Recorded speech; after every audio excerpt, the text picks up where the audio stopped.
సగ్గు బియ్యంతో ఏం చేస్తున్నావు గాయస్?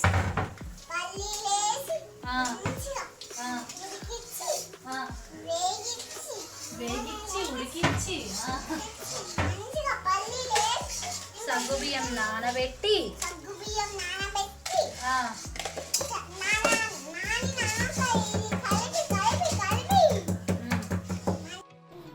ఇట్లా ఇన్ని ముచ్చట్లు చెప్పి అమ్మా నేను ఉన్నా కదమ్మా, నీకెందుకమ్మా, నేను హెల్ప్ చేస్తా కదా అని లాస్ట్కి పుస్సుమనిపించింది.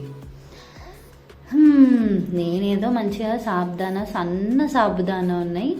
ఫస్ట్ టైం కాదు, ఇంతకుముందు చేసినట్టున్నా. లైక్ పొడి చేద్దాం అన్నట్టు ముందే నానబెట్టుకొని మంచిగా డ్రై అయ్యి అన్నీ కూడా నానిపోయాక ఒకసారి మళ్ళీ కింద ఎక్కడైనా వాటర్ ఉంటే ముద్దవుద్దేమో అని భయానికి జల్లించుకొని పక్కన పెట్టుకొని పోపేయడం మొదలుపెట్టిన. అమ్మా నేను చేస్తామ్మా అని వచ్చింది. స్టార్ట్. ఇక నాకు గంట ఇయ్యదు, అది తిప్పుతుంటుంది, అక్కడనే ఉంది. సరే చేస్తుంది కదా అని చెప్పి పోపు మంచిగా వేగినాక అది ఇట్లా కలిపి అటు పోయిందో లేదో అంతే.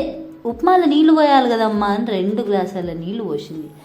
అది కక్కలేక మింగలేక పడేయలేక తినలేక ఇక చచ్చుకుంటూ తిన్నా. మీ ఇంట్లో కూడా ఇట్లాంటి పిల్లలు ఉన్నారా గైస్?